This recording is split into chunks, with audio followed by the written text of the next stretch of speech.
మల్లన్న సాగర్ కాలనీలో కొత్త లొల్లి షురూ అయింది. గతంలో గ్రామాన్ని ఖాళీ చేయించిన సమయంలో ఏటిగడ్డ కిస్టాపురి గ్రామానికి చెందిన అరికల చంద్రానికి తాత్కాలికంగా ఓ డబుల్ బెడ్రూమ్ ఇంటిని కేటాయించారు. R&R ప్యాకేజీలో భాగంగా ఆ ఇంటిని రిజిస్ట్రేషన్ చేసి ఇస్తామని అప్పటి అధికారులు హామీ ఇవ్వడంతో చంద్రం తనకు వచ్చిన ప్యాకేజీ డబ్బులతో ఇంటిని బాగు చేయించుకున్నాడు. అదే ఇంటిని గ్రామానికి చెందిన మరో బాధితుడికి రిజిస్ట్రేషన్ చేయడంతో సదరు వ్యక్తిని ఇంటిని ఖాళీ చేయాలని అధికారులపై ఒత్తిడి తెస్తున్నారు. అతను సిద్దిపేట ప్రజావాణిలో ఫిర్యాదు చేయగా ఉన్నతాధికారుల ఆదేశాల మేరకు బుధవారం గజ్వేల్లోని పోలీసుల సహకారంతో ఇంట్లోని వస్తువులను పక్క గదిలో పెట్టి ఇంటిని రిజిస్ట్రేషన్ అయిన వ్యక్తికి అప్పగించారు. దీంతో అధికారులతో చంద్రం వాగ్వాదానికి దిగారు. తాను ఇంటి మరమ్మతులకు దాదాపుగా 12 లక్షలు వెచ్చించానని ఆ డబ్బులు ఇప్పించాలని చంద్రం కోరారు. తన ఇంటిని అధికారులు బలవంతంగా ఖాళీ చేయిస్తున్నారని ఆవేదన చెందిన చంద్రం తన భార్య పిల్లలతో సహా కనిపించకుండా పోయాడు. దీంతో అధికారులపై చంద్రం తండ్రి బాలయ్య గజ్వేల్ పోలీస్ స్టేషన్ లో ఫిర్యాదు చేసినట్లు తెలిసిందే. చంద్రానికి రావాల్సిన R&R లో భాగంగా ప్యాకేజీ ప్లాట్ ఇంటి నిర్మాణానికి డబ్బులు వచ్చాయని అయినప్పటికీ ఖాళీ చేయడం లేదని అధికారులు తెలిపారు. గ్రామస్తులు మాట్లాడుతూ చంద్రానికి న్యాయంగా రావాల్సిన మరమ్మతు డబ్బులు ఇప్పించాలన్నారు. గతంలో అధికారులే ఇంటి మరమ్మతులకు సంబంధించి అంచనా వేసి 8 లక్షలు తేల్చారని ప్రస్తుతం అదే అధికారులకు బయటకు పంపించడం సరికాదన్నారు. చంద్రం కుటుంబ సభ్యుల ఆచూకీ కోసం గ్రామస్తులు మల్లన్న సాగర్ కట్టపై వెతుకుతున్నట్లు తెలిసింది. అయితే మమ్మల్ని 2021లో కాల్ చేయడం జరిగింది. కాల్ చేసినప్పుడు గతంలో అప్పుడున్న ఆర్డీఓ గారు ఈ 2 BHKలు ఇవ్వడం జరిగింది అందరికి.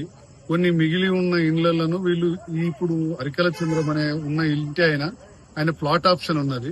సార్ నేను ప్లాట్ ఆప్షన్ ఉన్నది, నాకు ఇల్లు ఇవ్వగలుగుతారా, మరి నేను కాల్ చేస్తే మరి నాకు ఇప్పుడు అంటే మీరు ఉండండి 5,04,000 టీడీ కట్టి ఉండండి అట్లా అని చెప్తే అప్పుడు దాదాపుగా ఒక 30 మంది డీడీలు కట్టడం కూడా జరిగింది. తర్వాత వాళ్ళు అట్లే కొంతమంది డెవలప్మెంట్ చేసుకున్నారు. డెవలప్మెంట్ చేసుకున్నప్పుడు కూడా ఆర్డీఓ గారు చూసిండు, మరి డెవలప్మెంట్ చేసుకుంటారు, మరి వాళ్ళకు ఇల్లు 5,04,000 డీడీ కట్టడం జరిగింది కదా, మరి వాళ్ళకు పర్మిషన్ ఇవ్వండి సార్ అంటే ఇద్దాము, తొందర ఏముంది, మీరు ఆల్రెడీ చేసుకుంటున్నారు కదా, ఆ ఇల్లు మీకే ఇస్తాము, మీరు ప్లాట్ తీసుకోకండి అని చెప్పడం జరిగింది. దాంతో వాళ్ళు ఒక దాదాపు 5-6 మంది డెవలప్మెంట్ కూడా చేసుకోవడం జరిగింది.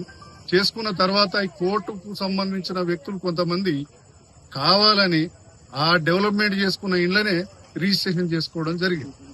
అట్లా రిజిస్ట్రేషన్ చేసుకోవడం వలన వాళ్లకు వీళ్లకు ఇద్దరికి ఆ డిపార్ట్మెంట్ వాళ్ళు ఈ రెవెన్యూ వాళ్ళు పంచాయతీ పెట్టడం జరిగింది. ఇట్లా 2022 నుంచి ఈ గడబడులు జరుగుతా ఉన్నాయి. కొట్టుకోవడం, తిట్టుకోవడం. ఇది పోలీస్ స్టేషన్ దాకా గతంలో కూడా 2-3 సార్లు పోలీస్ స్టేషన్ కూడా పంచాయతీ చేయడం జరిగింది. గతంలో ఉన్న సైదా సిఐ గారు కూడా ఇద్దరిని పిలిచి అరే ఏమన్నా డెవలప్మెంట్ చేసుకుంటే అది ఇచ్చేయండి, ఇచ్చేస్తే నువ్వు ప్లాట్ ఇల్లు కాల్ చేయాలని చెప్పడం జరిగింది. సరే ఈ చంద్రం కూడా ఒప్పుకున్నాడు. సార్ నాకు నేను పెట్టిన ఖర్చు ఇస్తే నేను కాల్ చేయడానికి సిద్ధంగా ఉన్నా, నాకేమో అదేం లేదు సార్, నేను వెళ్ళిపోతాను అని చెప్తే దానికి ఒప్పుకొని ఇద్దరు ఒప్పుకున్నారు. అక్కడ ఇల్లు రిజిస్ట్రేషన్ చేసుకున్న మధుసూదన్ రెడ్డి, ఈ తీసుకున్న ఇంటి చంద్రము, అందుకు ఇద్దరు వ్యక్తులను కోరుకొని ఆ నలుగురు చెప్పినట్టుగా ఎంత అమౌంట్ అయితే అంత అమౌంట్ ఇవ్వాలని చెప్పడం జరిగింది. దానికి 11.5 లక్షల కాడికి నలుగురు పెద్ద మనుషులు చెప్పడంతో దానికి సిఐ గారికి మళ్లీ తెల్లారి వచ్చి చెప్తే అది మధుసూదన్ రెడ్డి పిలిపించి అమౌంట్ ఇవ్వాలని చెప్పడం జరిగింది. అక్కడ సిఐ గారి దగ్గర కూడా అమౌంట్ ఇస్తా అని చెప్పాడు. మళ్లీ చెప్పిన తర్వాత ఒక 2 నెలల తర్వాత మళ్లీ ఆర్డీఓ దగ్గరకు పోయి నా ఇల్లు కాల్ చేయించాలా, నేను ₹1 కూడా ఇవ్వను, నా ఇంట్లో అడిధర్మంగా ఉంటాడు చంద్రం అని అక్కడ ఆర్డీఓ గారికి కంప్లైంట్ చేస్తే RDO, MRO and RI site మీదకి వచ్చి చూడడం జరిగింది. సార్ నాకు డబ్బులు ఇస్తామని చెప్పారు గతంలో, మళ్ళీ ఇప్పుడు మీ దగ్గరికి వచ్చారు, మరి మీరు కూడా నాకు డబ్బులు ఇస్తానే కాల్ చేస్తా అని చెప్తే ఇప్పుడే ఎంఆర్ఓ గారు ఆ ఇంటికి ఎంత అవుతుందో ఖర్చు ఒకసారి ఎవరైనా ఇంజనీర్ దోలుకొనిపై ఎస్టిమేషన్ వేయమని చెప్పడం జరిగింది. అదే ఆర్ఐ గారు కృష్ణ ఒక ఇంజనీర్ దోలుకొనిపై ఎస్టిమేషన్ 8 లక్షలకు ఎస్టిమేషన్ చేశారు. సరే ఆ 8 లక్షలైనా ఇవ్వండి సార్, నేను వెళ్ళిపోతాను, ఆయన ఇష్టం, మేము కాల్ చేస్తాం, మాకు కలెక్టర్ చెప్పాడు, మేము కాల్ చేస్తాం, మీరు మమ్మల్ని ఏం చేసేది ఏం లేదు అని ఎంఆర్ఓ గారు తప్పుకోవడం జరుగుతుంది. మరి ఇప్పుడు దానికి పరిష్కారం ఏంటంటే ఇదే ఆర్ఐ ఎస్టిమేషన్ వేసి ఇప్పిస్తా అని చెప్పి ఈ రోజు ఏమి ఇయ్యాడు అని ఆర్ఐ చేతుల్లో అవుతాడు. పోలీసు వాళ్ళు కూడా సహకరిస్తలేరు. ఇప్పుడు వాని చిన్న పిల్లలు, వాడు మరి దాదాపు 11 లక్షల రూపాయలు డెవలప్మెంట్ చేస్తే రూపాయి ఇవ్వకుండా ఎలా కొడితే ఇది ఎంతవరకు సమంజసము? ఇది పద్ధతి కాదు. వానికి ఆ న్యాయం చేయండి, వానికి డబ్బులు ఇవ్వండి, పెడితే వాడు ఇల్లు కాల్ చేయడానికి సిద్ధంగా ఉన్నాడు. వాడు ఎక్కడ పోయిండు, నేను సస్తా అని వెళ్ళిపోయాడు. దానికి పూర్తి బాధ్యత పోలీసు వాళ్ళు, ఆర్ఐ జిమ్మదారు తీసుకోవాల్సింది ఉంటుంది. దానికి పూర్తి బాధ్యత పోలీసు వాళ్ళు రెవెన్యూ డిపార్ట్మెంట్ వాళ్ళే దాని బాధ్యత తీసుకోవాలి. ఏం జరిగినా వాళ్ళదే బాధ్యత. రేపు మాకు మాత్రం ఏదైనా జరిగితే మాత్రం వాళ్ళని మేము మొత్తం గ్రామస్తులమంతా మేము ముట్టడియం జరుగుతుంది వాళ్ళ హైబోసులో.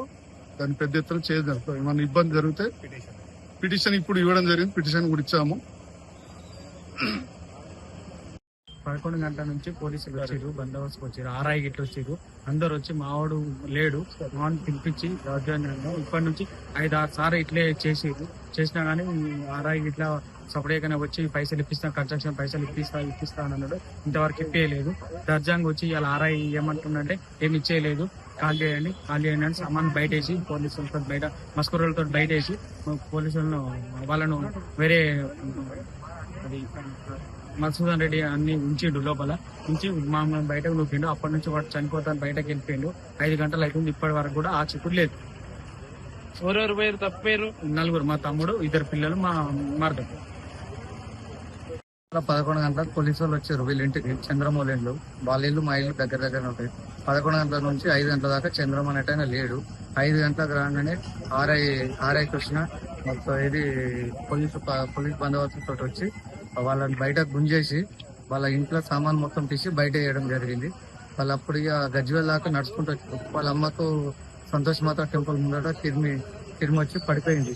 పడిపోయినాక హాస్పిటల్ తీసుకొస్తామని చెప్పి గవర్నమెంట్ హాస్పిటల్ తీసుకొని వచ్చినాం. అప్పుడు ఆయన వాళ్ళు వెళ్ళిపోయారు. వాళ్ళ భార్య, 2 చిన్న పాప, 2 కొడుకులను తీసుకొని వెళ్ళిపోయింది. అప్పటి నుంచి లైవ్ లొకేషన్ తీయండి అని చెప్పేసి సిఐ దగ్గర పోతే ఇప్పటికి 1.5 hour ఇప్పటి వరకు వాళ్ళ లొకేషన్ తీయలేదు. ఫోన్ స్విచ్ ఆఫ్ వస్తుంది, లొకేషన్ వస్తుంది. ఏం చేయమంటావు రా భయ్ అని మాట్లాడుతుండు, బెదిరిస్తుండు. ఇది ఒక ఏది రాజకీయ కుట్రపూరితంగా చేసినట్టుగా అనిపిస్తుంది మాకు. ఇప్పటి వరకు కూడా వాళ్ళ ఆచూకీ తెలుస్తలేదు. మేము ఇప్పుడు 2.5-3 గంటల నుంచి పోలీస్ స్టేషన్ బయటనే ఉన్నాం. ఎవరు కూడా రెస్పాన్స్ ఇస్తలేదు.